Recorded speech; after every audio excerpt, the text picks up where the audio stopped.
done this one, but it's so good. This is actually from Pat Hope some time ago. It's called Senior Banking.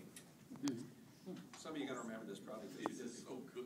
Shown below is an actual letter. It's an actual true letter that was sent to a bank by an 86-year-old woman.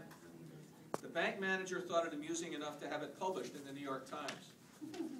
Dear Sir, I am writing to thank you for bouncing my check with which I endeavored to pay my plumber last month. By my calculations, 3 nanoseconds must have elapsed between his presenting the check and the arrival of my account of the funds needed to honor the check. I refer, of course, to the automatic monthly deposit of my entire pension, an arrangement which I admit has been in place for only 8 years.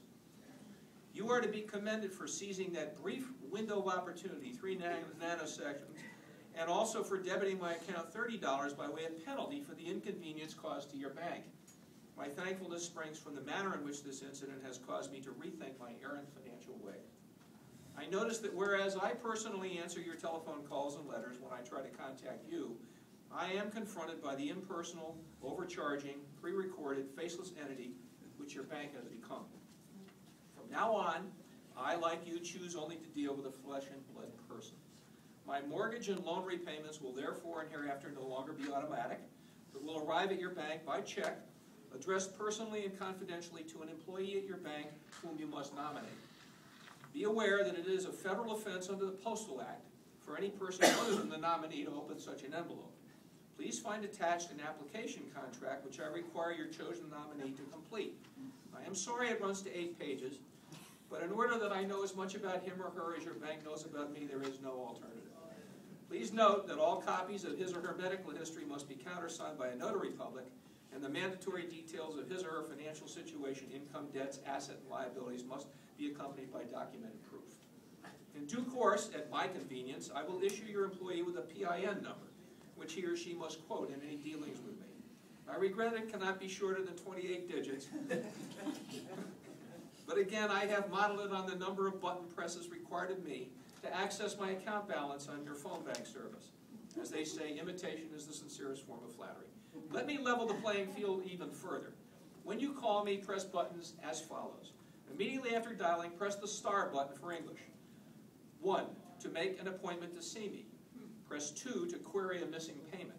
3, to transfer the call to my living room in case I am there. 4, to transfer the call to my bedroom in case I am sleeping. 5, to transfer the call to my toilet in case I am attending to nature. 6, to transfer the call to my mobile phone if I am not at home. 7, to leave a message on my computer. A password to access my computer is required. Such password will be communicated to you at a later date to that authorized contact mentioned earlier. 8, to return to the main menu and to listen to options 1 through 7.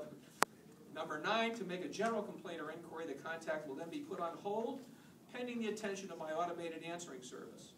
Number 10, this is a second reminder to press for English.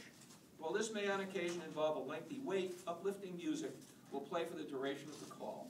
Regrettably, but again following your example, I must also levy an establishment fee to cover the setting up of this new arrangement. May I wish you a happy, if ever so slightly less prosperous New Year, your humble client. And remember, don't make old people mad. We don't like being old in the first place. It doesn't take much to tick us off.